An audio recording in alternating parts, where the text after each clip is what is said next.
Good morning, team. Good morning, good morning.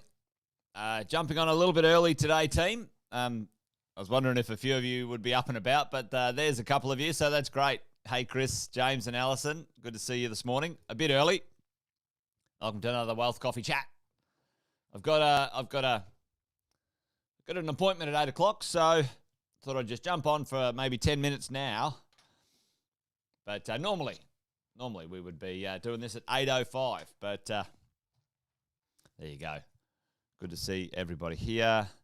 Thanks for hooking in a little bit early. Riles, for sure. Dino, Aaron, Nick. Good to see you guys. Little quick shout out for anyone who is new. If you're new and you're early, fabulous. Good to see you. Jason Witten's my name. Been property investing for 20 years and sharing a bit of wisdom, I think. Certainly some experience at the very least of investing personally in many multiple double-digit properties and helping clients invest in over 6,000 property deals across Australia and New Zealand. Along the way, we've learned a few things, myself, Sam, and the team, and each morning get to share a little bit of that wisdom, a little bit of that experience with you guys here on the call. So welcome along. If you're new, give us a shout-out, say new, tell us where you're dialing in from. There's always people joining the coaching and mentoring program, which is awesome. So welcome if that's you. Hey, today I wanted to talk about something that's pretty interesting, something that's pretty cool. We'll dive right into it. When it comes to the world of post-COVID, dollars and cents. I put in the chat the subject of today's little chat was $200 billion this year. $200 billion this year alone, plus another $25 billion added in July alone. What do you guys think? Chuck it in the chat there. There's a few people there now, so at least one or two might answer this one. But what do you think? $200 billion was added this year to something financial in Australia. And $25 billion in July. Tell me what you guys think that might be. What do you guys think? We have $200 billion. There you go, $225 billion thereabouts of right now in the Australian financial landscape. Well, I have a sip of the coffee. Tell me what you guys think that might be. Oh, there's my love. Morning, my love. How are you? Good to see you all the way from the house down there. My walk to work this morning had no traffic. I was happy with that. As we roll along. But if you're a bit slow on the old thumbs today, or you're probably driving along like many people are, what have we had $200 billion of? Nick said super. No, Nick, it flowed out of super. Subsidy, Alison? No, super and subsidy flowed into this thing. I'll put you guys out of your misery. Check this out, team. $200 billion of household savings. Household savings. Australians are flush. Maybe it doesn't feel that way, but it's some of the highest savings ratios we have had in history, in tracking in Australia. We're breaking records all over the place, sometimes for good and sometimes not so good. One of the conversations, though, that I wanted to have today about this stuff, which $200 billion worth of savings. Cash was my guess, Shay. Cash somewhere. Infrastructure, Zafar. Yeah, there's lots of infrastructure going on all over the place. But you have a look at this, team. Have a look at the billions of dollars that flowed out. It was interesting there. Nick, you were saying super. Check out the amount of super that flowed out of the super system. And it's actually a drop in the ocean, to be honest. Close to $30 billion flowing out of the super system, super withdrawals, in that middle section per month, which was, I think that was fantastic. I think it's great. People grabbed it. The smart ones, tucked it away for a rainy day. Some of the other smart ones used it to buy houses.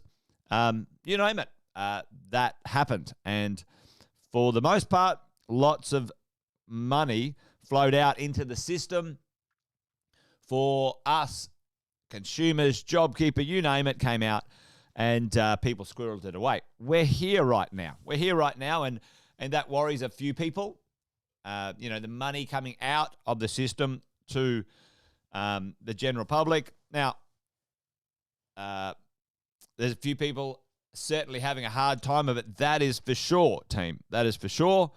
This is not a conversation about people aren't having a hard time. This is a conversation about, okay, what's going on here? Household savings, $200 billion. And what am I talking about when I'm talking about moving the zero line? Okay, there's a concept that I've talked about a fair few times, and I've talked about the idea that what I've seen over 10 odd years, maybe even 15, when it comes to sitting across the table one-on-one with people, our approach, our seriousness at which we took or looked at our finances in comparison to now post-COVID or even throughout COVID has significantly changed. And I call it moving the zero line. Even before COVID, I was talking about the idea that we bank account, we zero bank account manage our financial world. And let me show you what I mean by that in a little demonstration here. So the idea that for many of us, we have maybe rightly or wrongly had an approach to managing our financial affairs in this way. All right. So I'm going to call this moving the zero line. Okay. Now, for some of you sitting on the call right now, this might land and you go, "Oh, yeah, that was me." Or maybe it's like, "Well, that's not me, but there's someone I know." Let's see what happens. All right. So this is zero. This is $0 in your bank account. Anyone remember the days where you would get paid? This you got $0 in your bank account. You get paid, and then you spend your money, and then you get paid, and then you spend your money, and you get paid, and you spend your money, and you get paid. And you remember those days. And you remember those days when it comes to our financial world, right? And this is usually this is in our early 20s when the commitments of life are pretty low key. Let's face it.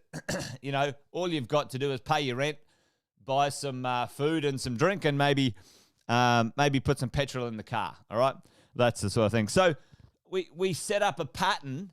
We set up a pattern in this little thing. And some people talk about getting some savings going.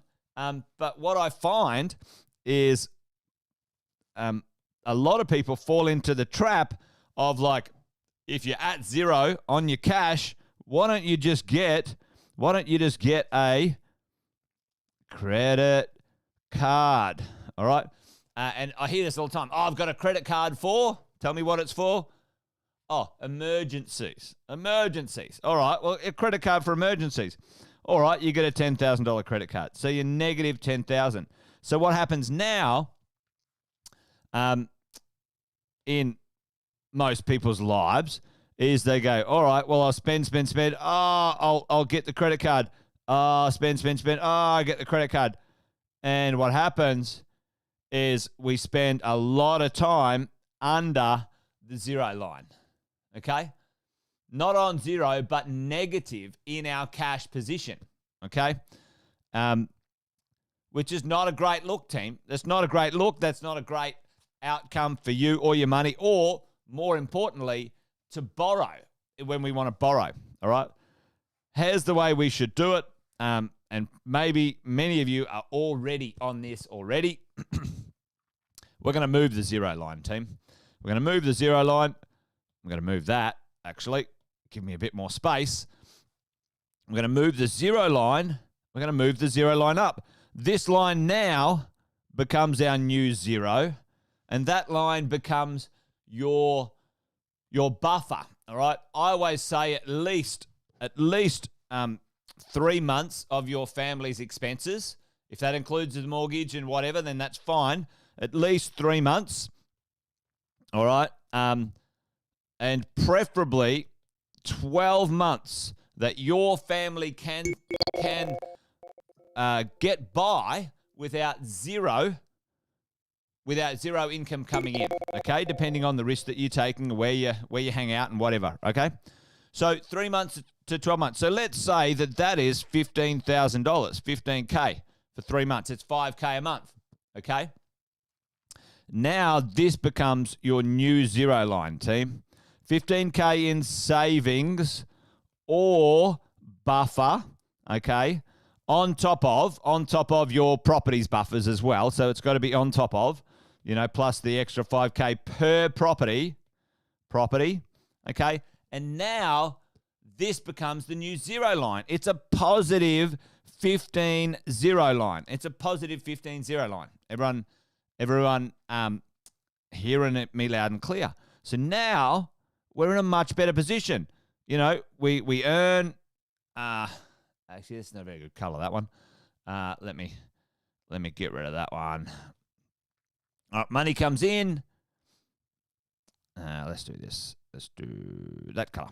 Money comes in, you beauty, goes out. That's normal. That's what happens. But we've got a zero line, which is now up above a much higher safety zone. It's in cash. The credit cards, like Jace O'Neill just said, hey, it's poison. Get rid of them. And there we go. We move our zero line up. And this is what I believe, for the first time that I've been coaching people about money and wealth, people have actually taken seriously because of the COVID situation. Everyone had a look and go, crikey, I'm bloody 2 weeks away from being on the street. This is not a good idea, okay? Cut the credit cards up. Good on you, Nick. That's the way, mate. And, Nick's got 12 months of living expenses in his offset account. Perfect, Nick. Because, team, what happens in this situation if you don't have that zero line, you don't have that financial buffer, we tend to make quite poor money decisions, quite poor financial decisions under pressure and stress, okay? And for the moment, by the looks of things, the marketplace has done a bit of saving and it might have paid attention to this stuff. And maybe, just maybe, hopefully, it is my hope that people have, thought about the zero line, where to put it, and make sure that that's in the right place for you and your family, your portfolio. You gotta make sure you've got enough emergency buffer in place, folks, to make sure you can go the distance in this property investing game. It's a slow gig. You guys know my thing, all right? You guys know what I say all the time. I always say, buy well, never sell. This thing's a marathon, not a sprint, okay? It's a marathon, not a sprint. We've got to be able to go the distance. So there you go, folks. Hopefully that made sense. A little bit of a message this morning. There's a lot of saving going on. If you're there right now and you're thinking, all right, well, maybe I'll just check in before the end of the year, before Christmas. Where am I at? Have a look at your zero line. Make sure you got your buffers in place, your safety zone, as you roll along, as you go. So Alison split it out. I love it, Alison. A number of different accounts for groceries and daycare and school. Get on top of that sort of stuff. That's awesome. You got the buffer account on top of that in the savings. That's fantastic. I love it. The more we get comfortable and understand how to just manage a few bucks and manage our situation, the better off we're going to be. And if we're in a better state of mind financially, monetarily, I don't even know that's the word if I said monetarily, the better off we're going to be when we make decisions as property investors to go the distance to create the wealth that we want, and look after ourselves and our family. And maybe if you've got a few dollars left over, maybe you'll look after some other people. Maybe you do something different. Who cares? It doesn't matter. Either way, it's nice for us to get a handle on this thing called money and wealth, and maybe just pass those lessons on to our kids and some other people. Anyway, that's it. I'm done. Wealth Coffee Chat done today. Hopefully that made sense for you guys. Hopefully it landed. Had to jump in a little bit early this morning. Like I said, got an appointment at about 8 o'clock.